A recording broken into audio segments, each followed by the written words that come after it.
የሶስት ወር ተቋርጦ የነበረው ጦርነት እንደ አዲስ ተጀምሯል ይላል። የት መጣች? ምንድነች? ማነች እሷ የሚለው ነው የኔም ጥያቄ የብዙዎችም ጥያቄ የሆነ እዚህ ጋር የሆነ ያለው አብርሃም ለሩታ ቀለበት ሲያደርግላት ያውም ከአንድም ሁለት ጊዜ ቡታጅራ ላይ አንድ ያርጎላታል፣ አዲስ አበባ ላይ አንድ ያርጎላታል።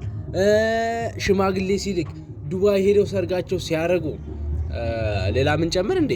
እንጨምር ከተባለ እንጨምር በቃ እንጨምርና ስታረግዝ የት ነበርሽ? አይ ይቺማ እንትን ነው የሚሆነው፣ ዩኒቨርሲቲ ውስጥ ውጤት ተበላሽቶባት ነው የሚሆነው። እንግዲህ ሌላ ከዚህ ውጪ ሌላ ምንም ነገር ሊሆን አይችልም። እንግዲህ እንደዚህ ብዬ ልምጣና ለፈምስ በሚለው ነው እንጂ ሌላ ነገር ምንም አይደለም። አደንቅጡ ቤተሰብ። እኔና አብርሽ ፍቅረኛሞች ነን። ሩታ ማለት ነው። እኔ ከፍላት እንደሚሰራ ነው የማውቀው። አብርሽ እኔም ብቻ አይደለም የጉዳዩ ቤተሰቤንም ጭምር ነው። ሰላም ውድና የተከበራችሁ የኔ አቢ ግሬስ ፋሚሊ እንዴት ናችሁ? ደህና ናችሁ? እንዲሁም የአብርሽና ሩታ ፋሚሊ ሆናችሁ ሁላችሁም በያላችሁበት ሁሉም ማዕዘን ሀገር ውስጥም ከሀገር ውጭም ከሰሜንም ከደቡብም ከምስራቅም ከምዕራብም ያላችሁ ሰዎች ሁላችሁም በያላችሁበት ሰላማችሁ ብዝት ይበልልኝ። እንግዲህ ዛሬም ተመልሼ መጥቼላችኋለሁ። እንግዲህ የዛሬው ጫን ያለው ነው፣ የምር ጫን ያለው ነው ማለት እየከፋ ነው ነገሩ፣ እየከፋ ነው። በዚህን ሰሞን የሆነ መጥፎ ነገር ነው የምናየው ማለት ሁላችንም የምንከፋበት ሩታዬ የምትከፋበት ነገር ነው የምናየው ይመስለኛል። እንደዛ ነው ስጠረጥር። ብቻ ሩታዬ እንዲከፋትም አንፈልግም። ያው አሁንን ከፍቷታል። እንግዲህ ዛሬ የመጣሁበት መግቢያዬ ላይ እንዳያችሁት አንድ የሆነች የአብርሽ ፍቅረኛ ነበርኩ ሩታ በብር ከፍሏት ነው እንድትሰራ ያረኩት ብላ መታ ነበር። እንግዲህ አቤት ምን ትላለ ምናምን ስትሉኝ ነበራችሁ። እንግዲህ ያው ዛሬም ለሱ መልስ ይሆናል ብዬ ያዥላችሁ መጥቻለሁ። ሁላችሁንም ይሄንን ቪዲዮ ከመጀመራችሁ ላይክ በማድረግ ጀምሩ። እንዲሁም የዚህን ቻናል ሰብስክራይብ ካላደረጋችሁ ሰብስክራይብ አድርጉ። የምር ብዙ ነገር እያመለጣችሁ ነው። ያው እንግዲህ ሰሞኑ ጦርነቱ እንደተጀመረ ነው። ያው ከ3 ወር ቆይታ በኋላ ለ3 ወር ያህል ደስ እየተሰኘን አሪፍ ጊዜ እያሳለፍን ነበር። እንግዲህ ይኸው እቺ ደግሞ መታ ጦርነቱን እንደ አዲስ ልታስጀምረው ነው። ወይኔ በላቸው፣ ወይኔ ብቻ ይሁን። ይህንን ቪዲዮ ላይክ እያደረጋችሁ ከኔ ጋር ሁኑ። እንዲሁም ከዚህ በፊት ሰብስክራይብ አድርጋችሁ ላይክ ሼር እያደረጋችሁ ለምታበረታቱኝ እጅግ አድርጌ አመሰግናችኋለሁ። አሁንም እንደለመደባችሁ ይህንን ቪዲዮ ላይክ ከማድረግ ጀምሩልኝ። ያው ወደፊት እየሄድን ነው። ምንም እንትን አይደለም፣ ወደፊት እየሄድን ነው። ሰብስክራይብችንም እያደገ ነው፣ ግን ቪዲዮአችን የለም፣ ምንም አይታይም። ሼር እያደረጋችሁ አበረታቱኝ ማለት ነው። ድጋፋችሁን አሳዩኝ። እንግዲህ ዛሬ የመጣሁበት ትንሽ ሩታዬን የሚያስከፋት የሚያስደብራት ሩታን ብቻ አይደለም ሁላችንም የምንደበርበት ሰሞን ነው የሚሆነው። እኔ እንደዛ ነው የሚመስለኝ። እና ያው ሩታዬ አሁንም ደብሯታል። ትላንትና አብርሽ ወደ ቡታጅራ ገብቶ ነበር። ያው ሩታ ከሰው ጋር ነው የሆነች ሴት አስቀምጦላታል ከሱ ጋር እንድትሆን እንዳይደብራት እንዳይከፋት። እና ሩታዬ አይዞሽ እንዳይደብረሽ እኛ አለንልሽ ከጎንሽ። ቪዲዮ እየመጣን ሁላችንም እንዳይደብረሽ እናደርጋለን ማለት ነው። ይቻላል እንዴ? ግን እንደዚህ ኧረ አይቻልም። ብቻ ሩታዬ እንዳይከፋሽ፣ አብርሽም በቶሎ እንደሚመለስልሽ ባለሙሉ ተስፋ ነኝ። እና የዛሬው ቪዲዮ መግቢያ ላይ እንዳያችሁት ምን ትላለች ሩታ? በብር ከፍያት ነው ማለት ከፍሏት ነው እንድትሰራ እኔና አብርሽ ተስማምተን በፊርማ ተፈራርመን ነበር ሩታ በአብርሽ ጋር እንድትሰራ ያረኩት ምናምን ብላ ነበር ማለት ፋሚሊ። ይሄን ነገር ተስማማላችሁ በዚህ? እንዴት ነው? ቆይ አንቺ ማነሽ? ማለት ከዚህ በፊት እናውቃሻለን፣ እርግጥ ነው ከአብርሽ ጋር በቪዲዮ አይተንሽ ነበር፣ ግን እስካሁን የት ነበርሽ የሚለው ነው። አብርሽ ቪዲዮ እያየሽ ነበር እና እያየሽ ከሆነስ ይሄ ሁሉ ነገር ሲያደርግ ቀለበት ሲያደርግላት ከአንድም ሁለት ጊዜ ቡታጅራ ውስጥ ቀለበት አድርጎላታል፣ አዲስ አበባ ውስጥ ቀለበት አድርጎላታል።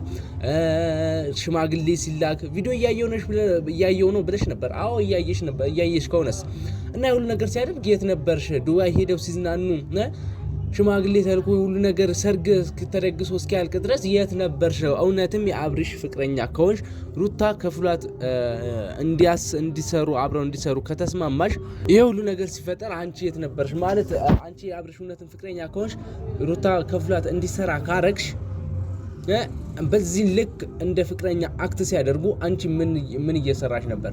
ያኔ አይንሽ ታውሮ ነበር? አታይም? ማየታችሁም ነበር? በድምጽ ብቻ ነበር የምትሰሚው? እንዴ ምን ማለት ነው? ታይ እንጂ ይሄ ፋሚሊ ይሄማ ማለት ነው ምን ሊሆን እንደሚችል ታውቃላችሁ?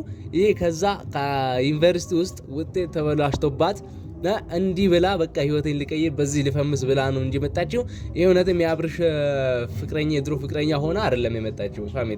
እንግዲህ ሰሞኑ የሚፈጠረውን ጦርነት እኔ ምንችለው አብርሽም ሩታ የምትቋቋመው በተለይ ሩታ የምትቋቋመው አይችልም። ይሄ ነገር ስትሰማ ምን እንደሚሰማት መገመት አይከብድም። በነገራችን ላይ እቺ ልጅ እንደዚህ ወጥታ ቪዲዮ ላይ ልታለቅስ የቻለችበት ምክንያት የራሷ የሆነ እውነት ሊኖራት ይችላል። ማለት ቅድም ቀልጅ ያለው በጣም ይቅርታ ማለት እቺ ልጅ ውጤት ተበላሽቶባት ነው ምናምን ብዬ ነበር የቀለድኩት እና ቀልዱ ተውት እና እቺ ልጅ በቪዲዮ ወጥታ ልታለቅስበት የቻለችበት ምክንያት ራሱ ምንድነው? ምን ያህል ቅርበት ቢኖራቸው ነው ከዚህ በፊት እንደዚህ ወጥታ ልታለቅስ የቻለችው?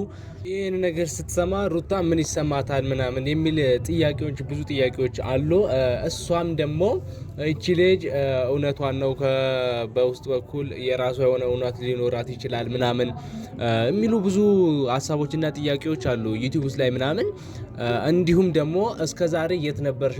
እሱ ይህንን ሁሉ ጊዜ ሲያሳልፍ ከሩታ ጋር አንቺ ምን ሆነሽ ነበር? ታውረሽ ነበር ወይ ሁሉ ነገር ምናምን የሚል ጥያቄ ነበር። በነገራችን ላይ አንድ ነገር አለ። ምን መሰላችሁ? ከዚህ በፊት ኖሯቸው ሊሆን ይችላል። እሺ ይኑራቸው፣ ግን ይሄ በሁላችንም ያለ ነገር ነው። አንድ ነገር ያላበቃለት ነገር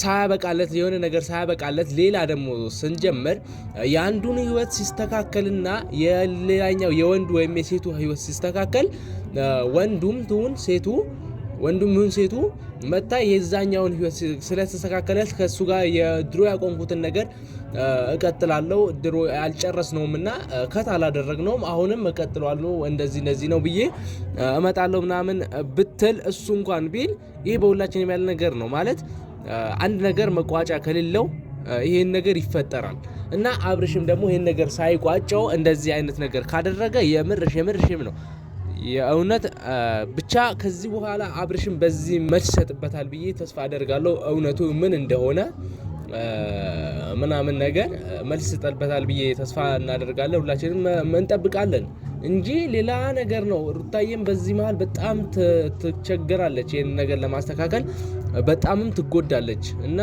እቺ ልጅ ግን አንድ ውሸት ያስመሰለባት ፓርት አለች። ቪዲዮን ምናምን እስከ መጨረሻው ካያችሁት ምን ብላለች መሰለች? ያው ጥቁር ለብሳ ምናምን ይኸው ቤተሰብ የሆነ ብቻ ብዙ ችግር እንዳለባት ልጅቷ ታስታውቃለች እና በዚህ በአብርሽ ዙሪያ ምን የሆነ ውሸቷን እንደሆነ ያስመሰለባት ፓርት ልንገራችሁ እና አብርሽ የተስተካከለ ህይወት ከጀመረ ጥሩ ላይፍ እየኖረ ከሆነ ይመቸው። እኔ እንደሆነ አንዴ ረስቶኛል ምናምን ብላ ነበርና ይህንን እሱ እንደዚህ እሱ ደስተኛ መሆኑን እሷ ደስ ላያሰኛት ይችላል። እርግጥ ነው ግን እሱ ደስተኛ ከሆነ ይኑር ብላ ነበር። ይሄ እሱ እንደዚህ እንዲኖር ከፈቀደችለት እሷ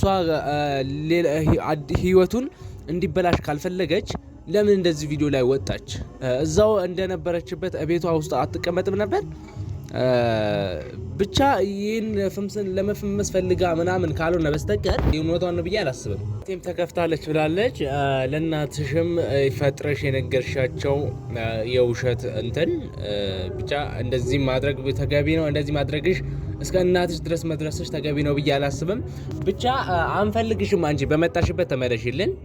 አብርሽና ሩታ ሰይጣን በነገራችን ላይ የሆነ ሰው ብዙ ቻሌንጆችን አልፎ ብዙ እንትኖችን አልፎ አሪፍ ነገር ላይ ሲደርስ የሆነ የሚመጣ ነገር አይጠፋም። ብቻ እኔ ምን ማለት እንዳለብኝ አላቅም።